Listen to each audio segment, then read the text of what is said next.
이번 혹시 이런 생각 해보신 적 있으신가요? 세상에서 나랑 제일 가까운 사람, 그러니까 내가 제일 사랑한다고 말하는 그 가족이 어떻게 내 분노 버튼을 단 3초 만에 그렇게 완벽하게 누를 수 있는 걸까요? 아, 그거 진짜, 네, 너무 뼈아픈 현실이네요. 그러니까요. 밖에서는 막 천사 같다는 소리 듣는 사람도 집에만 들어가면 목소리가 높아지잖아요. 사소한 말 한마디에 거대한 전쟁이 시작되기도 하고요. 맞아요. 우리는 밖에서 만나는 타인한테는 진짜 온갖 예의랑 관용을 다 베풀면서 정작 가장 안전해야 할 가정에서는 그 밑바닥 감정을 여과 없이 드러내곤 하니까요. 네. 진짜 기대치가 높으니까 실망도 크고 또 너무 가까워서 서로 상처를 잘 아니까 제일 쉽게 건드리는 것 같아요. 그래서 오늘은 이 지독하게 현실적이고 복잡한 전쟁터, 아니 이 가정이라는 삶의 터전을 완전히 새로운 시각으로 한번 심층 분석해 보려고 합니다. 뻔한 심리학적 조언이나 처세술 뭐 이런 건 아니겠죠? 아, 당연하죠. 오늘 저희가 아주 깊숙이 파헤쳐 볼 자료는요. 바로 이민기 전도사님의 설교 자료입니다. 제목부터가 굉장히 묵직해요. 어떤 제목인가요? 하나님이 세우시는 가정입니다. 성경의 에베소서 5장 31절에서 6장 4절, 그리고 여호수아 24장의 내용이 그 전체 뼈대를 이루고 있죠. 와, 수천 년 전에 쓰인 이 고대의 텍스트들이 그 현대 사회의 복잡 다단한 가족 문제에 어떤 실질적인 해답을 줄 수 있을지 아주 흥미로운 접근이 될 것 같네요. 네, 그래서 오늘 이 깊은 탐구의 핵심 임무는 이민기 전도사님이 제시한 구속의 안경이라는 프레임워크를 장착하는 겁니다. 구속의 안경이요? 네, 내 감정이나 그 현대 사회의 철저한 50대 50이라는 계산적인 잣대가 아니라 하나님의 구원과 사랑이라는 전혀 새로운 렌즈로 내 옆에 있는 가족을 다시 들여다보는 거죠. 아, 그러니까 관점의 완전한 전환을 요구하는 거군요. 맞습니다. 자, 그럼 이 거대한 전환을 이해하기 위해서 먼저 아주 극적인 역사적 현장으로 한번 가보겠습니다. 광야 생활을 끝내고 가나안 땅에 막 들어간 이스라엘 백성들의 이야기예요. 아, 여기서 상황적 배경을 조금 짚고 넘어가면 좋을 것 같은데요. 당시 이스라엘 백성이 들어간 그 가나안 땅은 빈 땅이 아니었잖아요. 네, 이미 꽉 차 있었죠. 맞아요. 이미 강력한 원주민들이 살고 있었고 또 되게 화려하고 자극적인 수많은 우상 문화가 뿌리 내려 있던 곳이었거든요. 예, 이스라엘 백성들 입장에서는 문화적으로나 영적으로 엄청난 동화 압력을 받던 시점인 거죠. 바로 그 혼란의 한복판에서 리더인 여호수아가 백성들을 다 불러 모읍니다. 분위기가 어땠을지 한번 상상해 보시죠. 수많은 사람들이 웅성웅성거리는 가운데 여호수아가 단상에 올라가서 이렇게 외치는 겁니다. 네. 자, 여러분, 이제 우리는 하나님의 명령에 따라 이 땅을 성공적으로 차지했습니다. 이제 우리는 선택해야 합니다. 하나님을 섬길지 아니면 원주민의 우상을 섬길지. 먼저 저희 집부터 여러분들 앞에 믿음으로 결단하겠습니다. 나와 내 후손은 여호와를 섬기겠소. 와, 대단히 도발적이면서도 단호한 선언이네요. 진짜 멋있지 않나요? 네, 근데 이민기 전도사님의 자료를 보면요. 이 여호수아 14장 15절의 결단이 단순히 한 가장의 개인적인 다짐으로 끝나지 않았다는 점을 엄청 강조하고 있습니다. 아, 파급력이 있었군요. 그렇죠. 여호수아가 자기 가족의 방향성을 하나님으로 확정짓자마자 이 선언이 군중 전체의 마음을 강타한 거예요. 결과적으로 다른 수많은 가정들도 우리도 하나님만 섬기겠다 이렇게 돌아서게 만든 엄청난 파급력을 가졌다는 거죠. 아니, 근데 여기서 약간 반론을 제기하고 싶은 게요.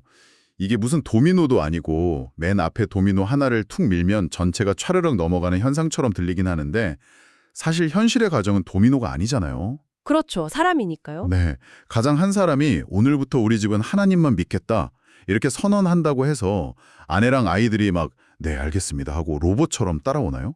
오히려 일방적인 강요라고 엄청난 반발을 사기 십상일 텐데요. 아, 아주 날카로운 지적이십니다. 만약에 그게 인간적인 강요나 권위주의적인 통제였다면 네, 절대 불가능했을 겁니다. 그니까요. 오히려 부작용만 났겠죠? 맞아요.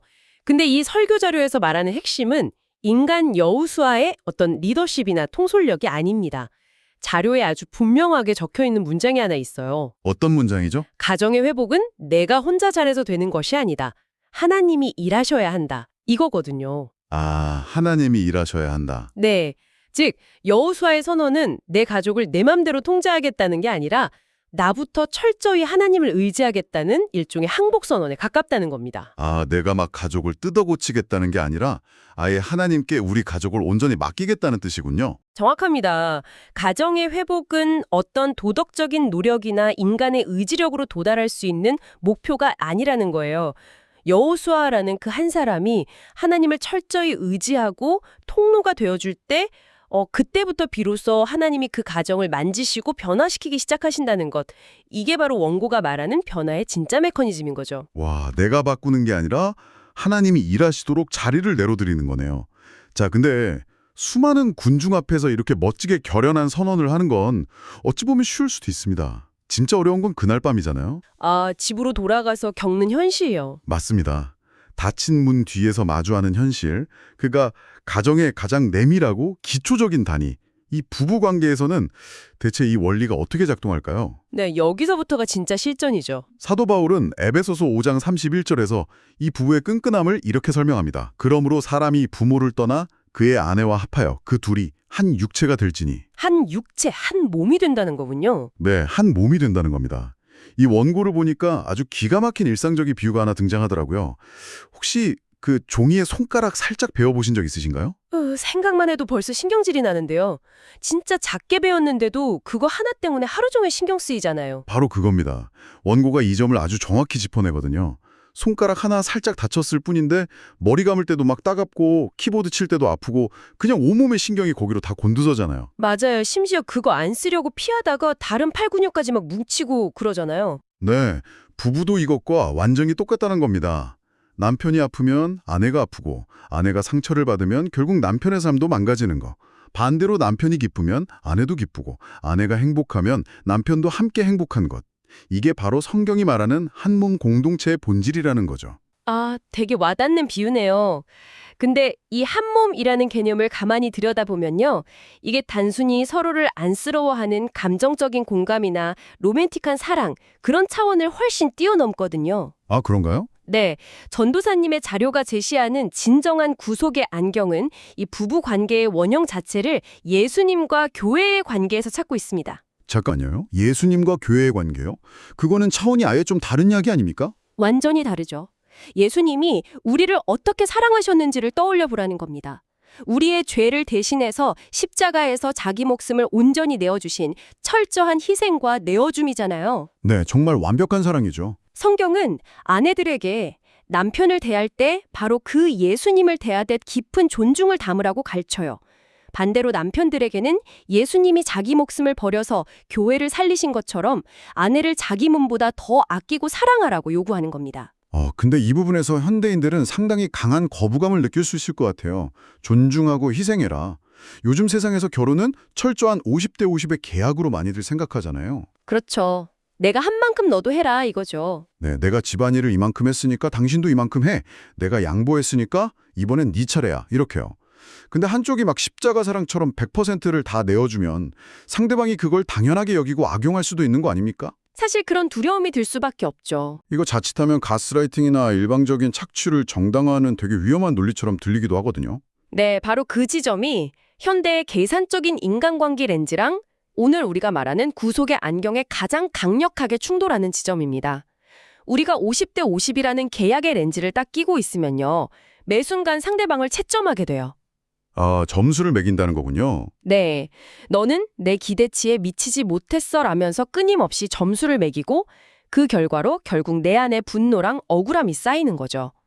계약의 세계에서는 내가 60을 주면 10을 손해봤다고 느끼니까요. 맞아요. 그래서 왜 나만 맨날 희생해야 해. 이 말이 그냥 입에 딱 붙게 되죠. 네, 하지만 구속의 안경은요.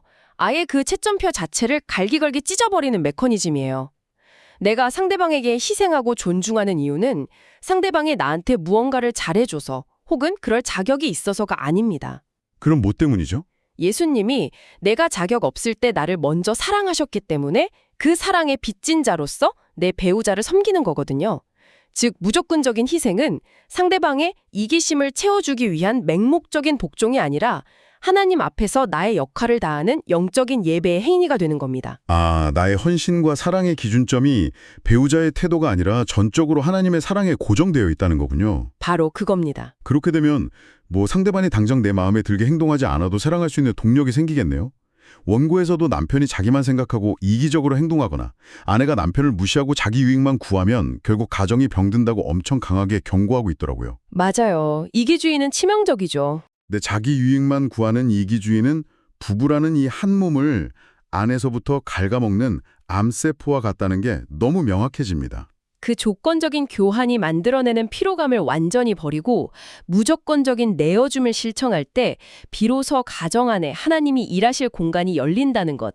이게 이 두 번째 이야기의 아주 핵심적인 부분입니다. 진짜 치열하고도 어림도운 원리네요. 자, 그럼 이 든든하고 희생적인 부부의 토대 위에서 이제 다음 세대가 탄생하잖아요. 어쩌면 가장 마음대로 안 되고 제일 속을 썩이는 관계죠. 부모와 자녀의 관계로 주제를 한번 확장해 보겠습니다. 네, 제일 민감한 주제네요. 사도 바울이 에베소 교회에 보낸 편지, 에베소서 6장 1절과 4절의 내용입니다. 이번에도 제가 바울이 펜을 꾹꾹 눌러 쓰는 심정으로 그 목소리를 대신 한번 전해보겠습니다. 네, 들어보죠. 여러분, 제가 에베소 교회의 가정에 대한 이 긴 편지를 쓰면서 정말 놓쳐서는 안 될 가장 중요한 핵심 하나를 마지막으로 남깁니다. 그건 바로 주 안에서입니다. 자녀 여러분, 주 안에서 부모님께 순종하십시오. 부모님은 여러분이 원하는 걸 다 들어주는 분들이 아니라 하나님이 여러분에게 세워주신 소중한 권위입니다. 자녀의 순종을 이야기하면서 바울이 아주 중요한 단서를 달았네요. 그냥 무조건적인 맹목적 복종이 아니라 주 안에서라는 영적인 질서 안에서의 순종이라는 거. 네, 근데 이 부분에서 현대 사회의 양육 방식이랑 성경의 가르침이 아주 정면으로 또 한 번 부딪힙니다. 솔직히 요즘 우리는 이 부모 역할을 마치 자녀의 소원을 다 들어주는 요술랭프 지니처럼 생각하는 경향이 좀 있지 않나요?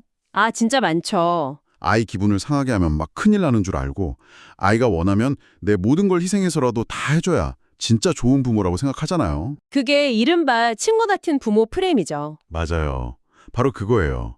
그런데 바울은 자녀들에게 부모를 기분 맞춰주는 서비스 제공자로 보지 말고 하나님이 세우신 영적 권위자로 보라고 되게 명확히 선을 긋습니다. 완전히 반대네요. 게다가 부모를 공경하는 것이 10계명의 5번째 계명이자 하나님의 축복을 약속하신 약속이 있는 첫 계명이라는 사실을 다시 한번 상기시켜 주거든요. 네, 근데 여기서 우리는 에베소서 6장 4절 말씀에 아주 깊이 주목해야 합니다. 아비들아 너희 자녀를 노엽게 하지 말고 오직 주의 교훈과 훈계로 양육하라. 이렇게 되어 있거든요. 아, 노엽게 하지 말라. 네, 자녀한테는 부모에게 절대 순종하라고 말해놓고 왜 부모에게는 콕 집어서 자녀를 화나게 하지 말라. 이렇게 엄중히 경고했을까요? 어이, 그니까요.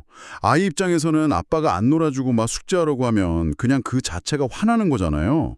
부모가 정말 권위가 있다면 아이가 짜증을 좀 내더라도 부모 마음대로 통제하고 확 끌고 갈 수 있어야 하는 거 아닌가요? 바로 거기가 정말 수많은 부모들이 툭하면 넘어지는 가장 큰 함정입니다. 우리가 언제 아이들에게 화를 내고 소리를 지르는지 아주 솔직하게 가슴에 손을 얹고 돌아볼 필요가 있어요. 아이가 진짜로 하나님의 말씀이나 아주 중요한 도덕적 가치를 어겨서 우리가 혼을 내나요? 그렇게 물어보시니까 생각해보면 제가 퇴근하고 너무 피곤해 죽겠는데 아이가 물을 엎질러서 제 일고리를 눌렸을 때 그때 폭발하는 경우가 훨씬 더 많죠. 네, 정확합니다. 우리는 훈육이라는 미명 아래 사실은 부모의 피로감, 짜증, 통제 욕구 혹은 내 자녀가 남들보다 뒤처지면 어쩌나 하는 이기적인 불안감을 아이한테 그냥 쏟아붓는 거예요. 아, 감정 쓰레기통처럼요. 네, 부모의 감정 쓰레기통처럼 자녀를 대할 때 자녀의 마음 깊은 곳에는 정당한 분노와 억울함, 즉 성경이 말하는 그 노여움이 차곡차곡 쌓이게 됩니다. 와, 이거 진짜 뼈를 때리는 말씀이네요. 아이의 비위를 그냥 무조건 맞춰주라는 뜻이 전혀 아니겠군요. 네, 원고에서도 이 균형을 아주 정교하게 잡아주고 있습니다. 부모님이 기분을 맞추어주는 존재가 아니라 오직 주님의 말씀으로 양육해야 한다. 이거거든요. 오직 주의 말씀으로. 네, 즉 자녀를 내 소유물이나 내 감정을 투사하는 샌드백 같은 대상으로 보지 말고 하나님이 맡겨주신 독립된 인격체로 존중해야 한다는 겁니다. 그러면서도 그 가르침의 기준은 부모의 변덕스러운 감정 상태가 아니라 철저하게 흔들리지 않는 하나님의 말씀이어야 한다는 거죠. 와, 훈육과 분노 유발의 경계를 아주 완벽하게 그어주네요. 내가 화가 나서 감정적으로 혼내는 게 아니라 하나님의 기준으로 훈계하는 것. 와, 근데 현실에서 이게 진짜 피를 말리도록 엄청나게 어려운 일이라는 건 아마 부모님들이라면 다들 공감하실 겁니다. 그렇죠. 인간의 힘으로는 힘들죠. 그래서 여기서도 어김없이 구속의 안경이 등장해야만 하는 거군요? 맞습니다. 부모도 자녀를 바라볼 때 그 구속의 안경을 써야만 감정적인 폭발을 막을 수 있고요. 자녀 역시 부모를 볼 때 구속의 안경을 써야만 부모의 그 불완전함을 딛고 영적인 권위를 온전히 인정할 수 있는 겁니다. 부모와 자녀 모두가 철저하게 주안에서 각자의 역할을 다하려고 막 발버둥 칠 때 그 가정에는 비로소 상처를 넘어선 건강한 질서가 세워지게 되는 거고요. 자, 이제 오늘 이 방대하고도 깊은 이야기들을 하나의 초점으로 좀 모아볼 시간입니다. 첫째, 요수아의 결단을 통해 본 하나님께 항복하는 영적 리더십의 십자가 사랑을 재현해야 하는 부부. 셋째, 요술램프 진이도 감정적인 독재자도 아닌 오직 주 안에서 존중하고 훈계하는 부모와 자녀. 이 모든 복잡 다단한 관계의 실타래를 푸는 단 하나의 결론이 남습니다. 네, 이민기 전도사님의 원고 후반부, 그 세계관을 정리하는 부분에서 가장 강력하게 선포되는 문장이 바로 그거죠. 가정의 회복은 절대 사람의 힘이나 결심만으로는 할 수 없다. 오직 하나님이 가정을 회복시키신다. 돌고 돌아서 결국 다시 이 문장 앞에 서게 되네요. 우리의 인내심, 결심, 어떤 얄팍한 도덕성, 물론 노력은 해야죠. 노력은 당연히 필요하죠. 네. 하지만 그것만으로는 밑바닥까지 망가져버린 관계를 본질적으로 치유할 수 없다는 뼈아픈 인정인 겁니다. 부부간의 한계 없는 사랑도, 자녀의 진심 어린 순종도, 부모의 지혜로운 양육도 결국 우리가 하나님 안에서 엎드려서 그분의 도우심을 구할 때만, 그때만 가능해진다는 뜻이잖아요. 맞아요. 지금 이 순간에도 끊임없이 반복되는 그 가정 내의 불화 때문에 되게 깊은 좌절을 느끼고 계신 분들에게 사실 이 결론은 엄청난 위로가 되거든요. 어떤 위로일까요? 내가 더 완벽해져야 가정을 지킬 수 있다는 그 무거운 짐을 좀 내려놓으라는 뜻이니까요. 내가 내 연약함을 솔직하게 인정하고 하나님을 의지할 때 진짜 그때부터 일하시는 분은 하나님이십니다. 자, 이제 오늘 이 심층 분석을 함께하고 계신 여러분께 제가 직접 질문을 하나 던지고 싶습니다. 이 원고의 마지막 적용 부분에 나오는 마음을 찌르는 아주 따뜻한 질문이거든요. 여러분, 당신은 지금 주어진 가족과 가정의 상황에 대해 불평만 늘어놓는 사람입니까? 아니면 상황이 얼마나 절망적이던 우리 가정은 하나님만 섬기겠다고 굳게 결단하는 그 첫 번째 도미노, 바로 그 한 사람입니까? 아마 오늘 이야기를 듣고 계신 분들 중에는요, 가족 중에 나 혼자만 예수님을 믿어서 매일매일이 진짜 외로운 영적 전투처럼 느껴지는 분들도 계실 겁니다. 정말 힘든 자리죠. 네, 하지만 원고는 그런 분들을 향해서 간절한 격려를 보내고 있어요. 포기하지 않고 끝까지 믿음을 지키며 기도하는 바로 그 한 사람이 되어달라고 말이죠. 여러분의 그 고단하고 눈물 나는 기도가 결국 가족 전체를 살려내는 놀라운 통로가 될 거라고 확신합니다. 여러분의 눈물과 기도는 결코 땅에 떨어져서 사라지지 않습니다. 오늘 우리가 함께 쓴 이 구속의 안경이 여러분의 지친 일상에 완전히 새로운 시야를 열어주기를 간절히 바랍니다. 네, 정말 그랬으면 좋겠네요. 자, 이제 오늘의 심층 탐구를 마치면서 방송이 끝난 후 여러분이 일상으로 돌아가서 조용히 곱씹어 볼 만한 도발적인 질문을 하나 던지며 마무리하겠습니다. 네.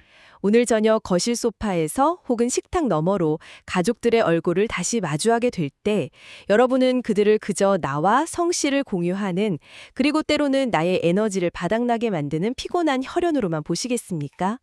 아니면 오늘 우리가 새롭게 장착한 이 구속의 안경을 통해서 자격 없는 나를 먼저 사랑하신 그 하나님의 마음으로 내가 철저히 사랑하고 헌신해야 할 거룩한 존중의 대상으로 보시겠습니까? 시선이 완전히 달라지겠네요.